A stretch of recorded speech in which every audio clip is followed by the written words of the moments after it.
What event heralds spring in Las Vegas like no other?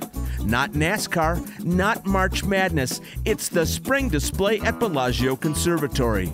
This year, we're going to a garden tea party with every element of spring thrown into the pot.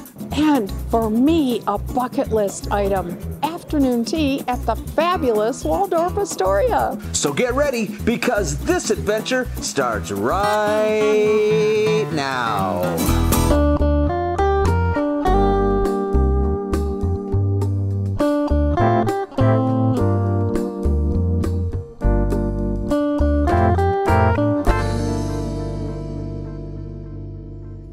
Today's tea-infused adventure takes place at 2 Jewels on the Las Vegas Strip. Up first, Bellagio. We'll start here, as all our Bellagio visits do, in the lobby.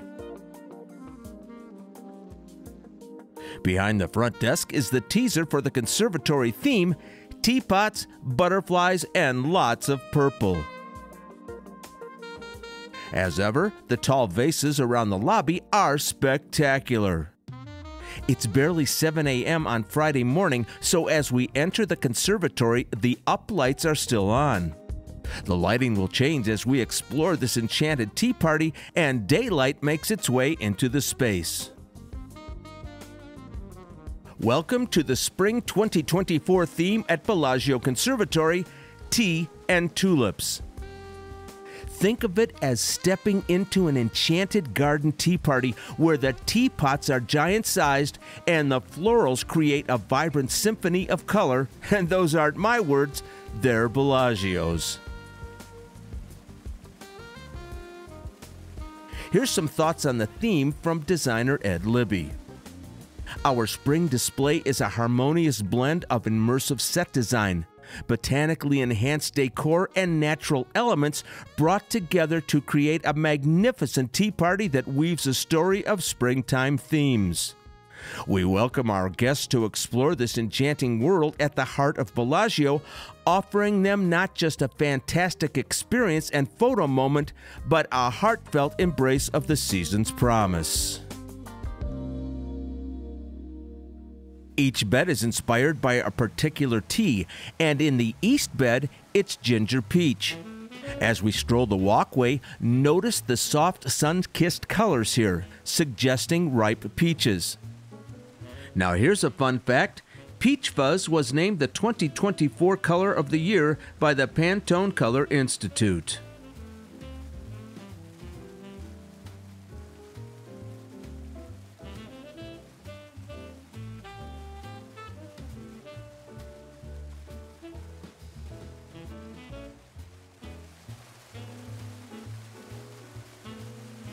You're going to want to walk both sides of this bed as well, just to pick up all the details.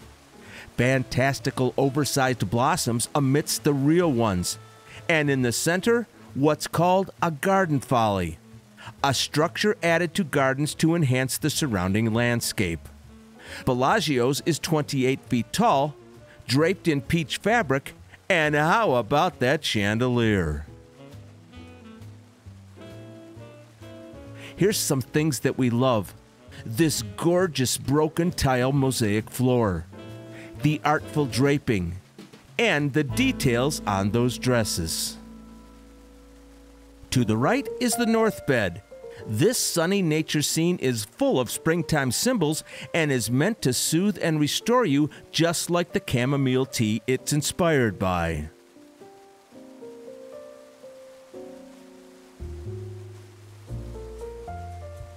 The teapot is 17.5 feet tall, decorated with daffodil blossoms, and floats in mid-air above a misty pond.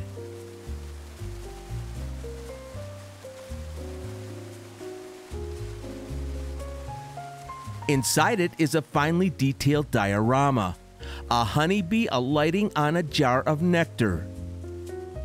Bees always signify the arrival of warmer weather and blooming flowers. We're absolutely loving the tulip-shaped teacup. Around the side is a mimosa tree, a native of Eastern and Southwestern Asia. It's a hardy species associated with elegance, grace, and hope for the future. This one is made of 35,000 yellow mimosa and orchid blooms. And we always have to mention the LED screen backdrop, described as a digital dreamscape filled with surreal spring imagery. Hard to remember a time when this screen wasn't a part of the whole multi-sensory experience right here in the conservatory.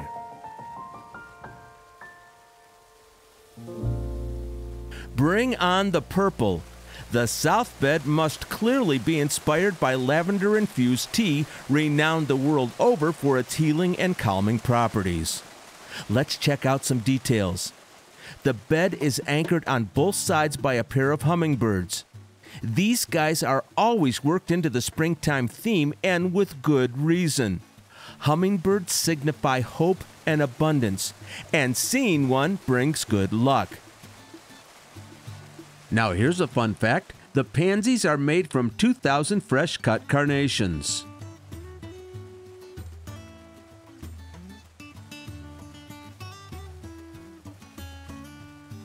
The central element is a royal purple teapot embossed with gold, pouring that soothing lavender tea into a cup.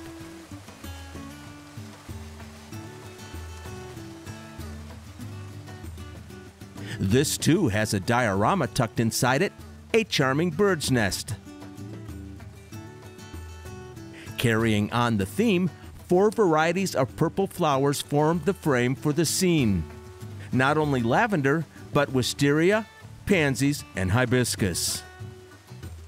We just have to stop a minute here to give the horticultural team its due.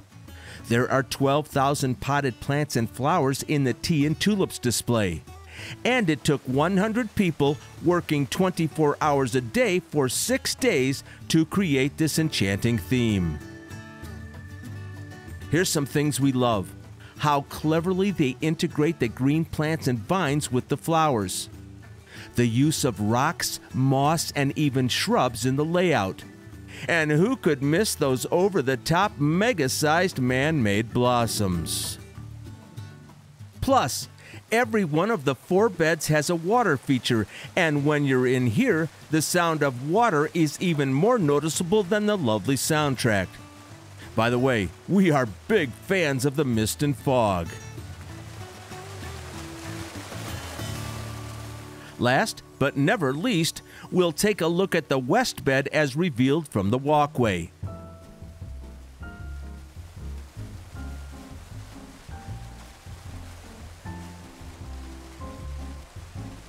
This scene is inspired by rosehip tea and has a whimsical dreamlike quality about it.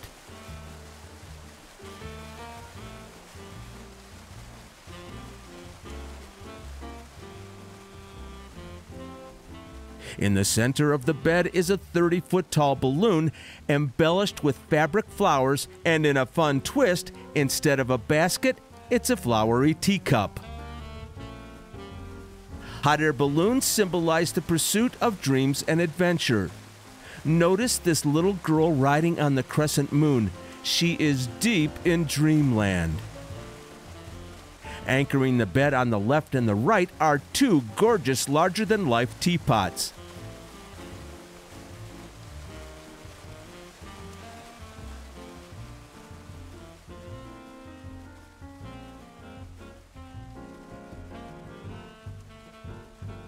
And off to the side, a waterfall, a potent symbol of the power and grandeur of nature, as well as fresh new beginnings.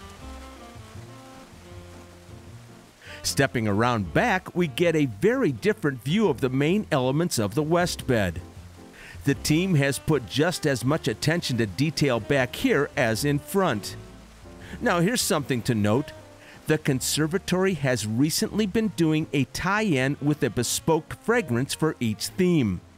Right now, you can purchase the Tea and Tulips candle, a relaxing and aromatic blend perfect for spring. Meanwhile, when you're here, make time to visit this gorgeous garden tea party. It runs through May 18th.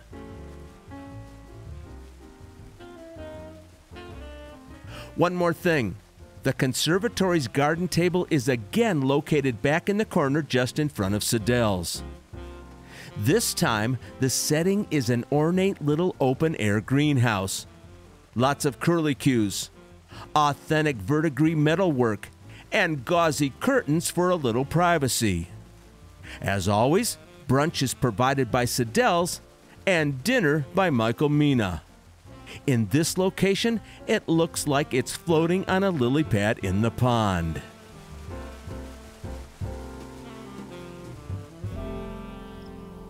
New day, new adventure. Did you ever notice how many skyscrapers there are on the Strip nowadays, especially around City Center? This is Las Vegas in the 21st century. Now here's a question for you. Have you ever been inside this elegant 47-story tower, the Waldorf-Astoria? Or its earlier incarnation, the Mandarin Oriental? You know what? Neither have we. But today we're about to change all that. In truth, we didn't even know where the entrance was before today. Turns out it's through a short tunnel made for both cars and pedestrians. And here is the porte cochere tucked back away from the Strip. The hotel has a total of 389 guest rooms on the first 22 floors, sporting the Hilton brand and just recently refreshed and redone. Now here's a fun twist, a convenient back door to Whataburger.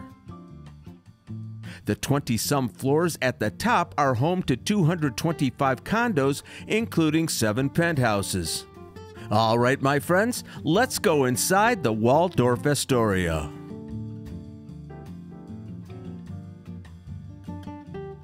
Just a few months ago, the hotel's front desk and lobby were relocated from the 23rd floor to ground level. The design is Art Deco inspired, similar to the Waldorf-Astoria in New York. And they've installed 11,000 square feet of Calacatta gold marble imported from Italy. Separating the hotel rooms and suites from the condos is what's called the Sky Lobby up on the 23rd floor. Now, that wall sure makes a statement. What do you think? Until a few months ago, this was the check-in desk for the hotel.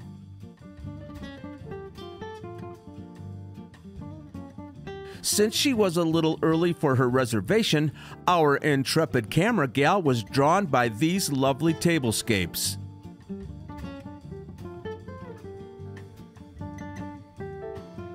And then found a hallway lined with yellow roses that just beckoned her to follow it.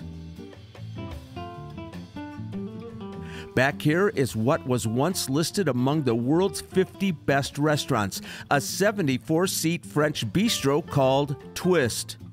It opened with the Mandarin Oriental back in 2009, but it's been closed for several years now. Beautiful room, and I'm sure Hilton has plans for it. And here we are carrying through our Tea Time on the Strip theme in the best possible spot. Classic English afternoon tea in Waldorf-Astoria's 23rd floor tea lounge. What a gorgeous room! They're open Wednesday through Sunday and offer 3 seatings. She hasn't even gone in yet, and Paul is already charmed by the fresh roses and the menu cover. Good afternoon, friends. Guess where I am? As promised, I am on the 23rd floor of the Waldorf-Astoria on the Strip. I am having afternoon tea for the first time ever in Las Vegas. This has been on my bucket list for years. I'm really excited that the Bellagio did tea and tulips because that's what inspired me to come and do this.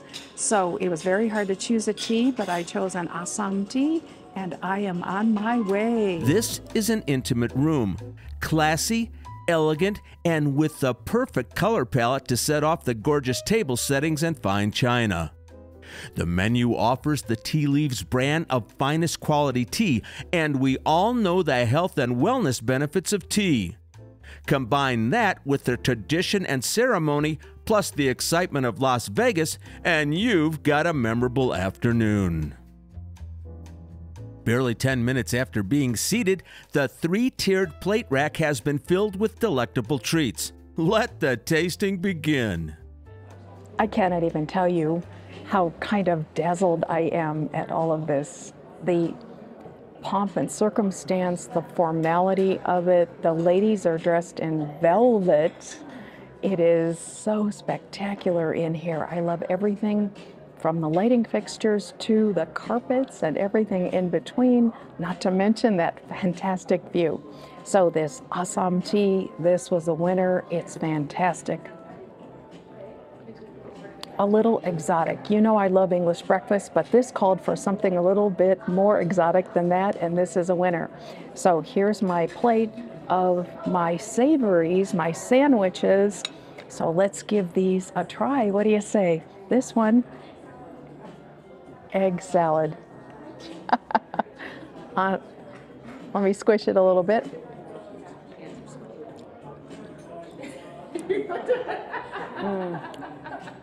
Gently seasoned, little paprika, creamy. Let me bite into the bread.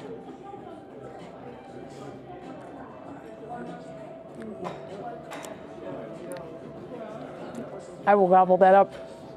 That tastes like a picnic. Okay, Dale, are you ready? I'm gonna eat salmon. Looks good. Salmon, cucumber, I think.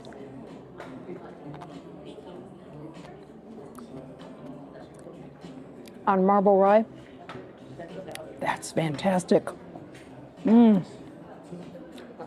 eat that one too. Now this one is ham. Looks like a little rye with some caraway seeds maybe. Have a bite of this.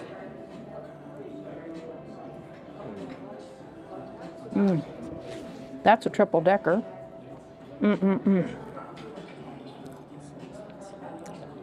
Much do you love tea sandwiches? I love them a lot. And this one, I didn't catch something with saffron though. You could tell by the color, no? Saffron.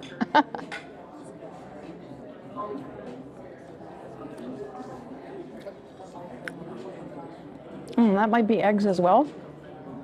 All four. Really good. I love the size of them because I don't need to feel bad about enjoying the whole thing. All right, we've made you wait long enough. I'm sure you want to see that view of the Las Vegas Strip from 23 floors up. To the east, down there is the Boulevard project under construction. We talked about that a couple weeks ago. There's the Strip, Harmon Corner, and it looks like Aria's Marquee is getting a makeover. And to our left, Veer Towers and City Center. I'll tell you what, my friends, we could stand here all day long. All right, time for a warm scone. I have two, plain and blueberry. So, the age-old question, do you put the clotted cream on first? Do you put the jam on first? I think I'm gonna go for the clotted cream. And then I'm gonna put some jam on top of that. Ooh, this looks wonderful. Strawberry? Raspberry? We shall find out.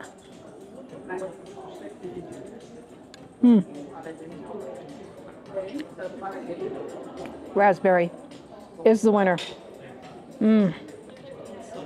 Crumbly, fresh made, warm, wonderful scone. Or, as you say in Britain, scone. Fantastic. Good.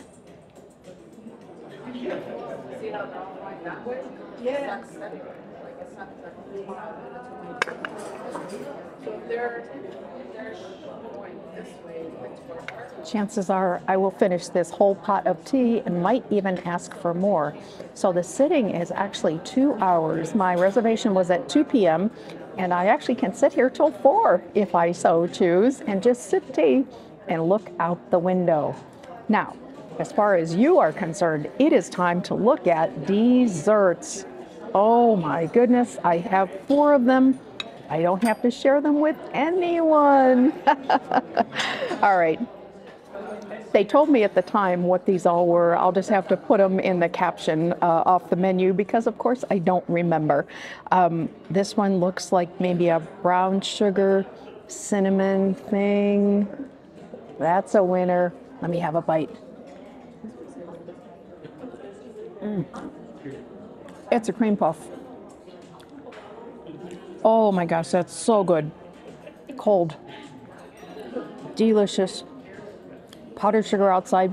It's probably all over my face. That's wonderful. Now this one, I'm guessing, it has lemons on the top of it. What do you say? It's lemon. Let's have a bite.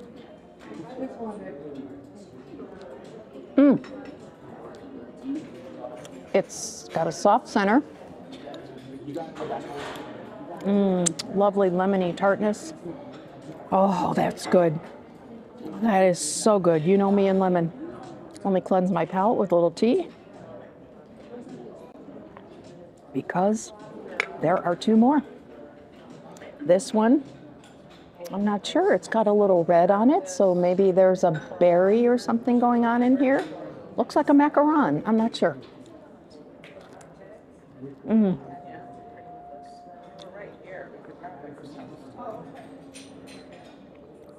That's wonderful. White chocolate on top. I have to eat that little bite. That is incredibly good. I love them all. It's like being at the buffet, except they bring it to you. All right, one more. This one definitely looks chocolatey, or maybe a little coffee flavor. I'm not sure. Let's have a bite.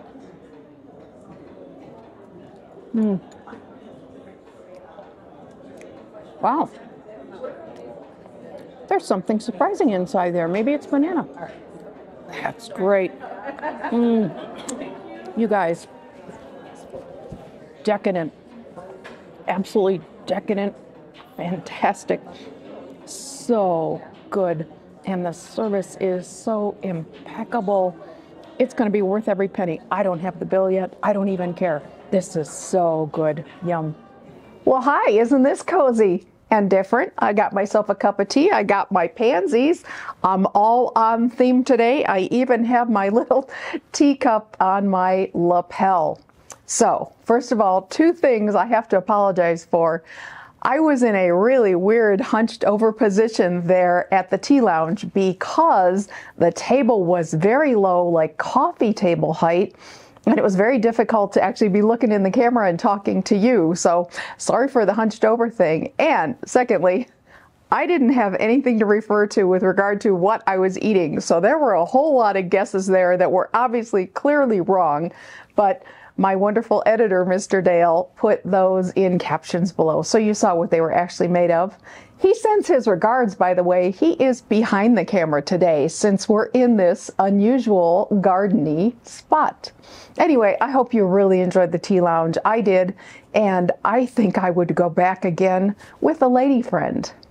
So, in fact, let me mention, this was not my first afternoon tea. It was my first one in Vegas, but not the first I've ever been to. Several years ago when I went to Scotland for the first time, I had afternoon tea in the beautiful Signet Library in Edinburgh on the Royal Mile. Just put a couple photos in about that because it was so beautiful. Speaking of beautiful, what about that conservatory, you guys? Was it not gorgeous? I love tea and tulips. It's one of my all-time favorites. I always love the spring one anyway, but introduce tea and all those flowers, it's just warms my heart. I do want to say, not a lot of tulips blooming quite yet. There were a lot of tulips in the pots, but they were mostly buds. So it's a good reason to go back again a second time, right? I definitely will.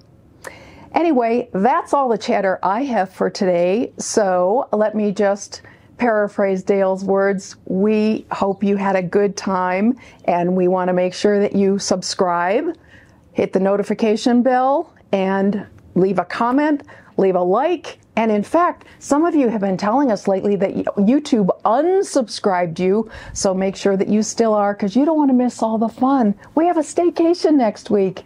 And we also have Paula's Kitchen. We're doing Easter brunch. We'll see you on Wednesday for that. Well, all right, I think that's it. Hope you had a good time. We'll see you next time. Love you guys. Bye.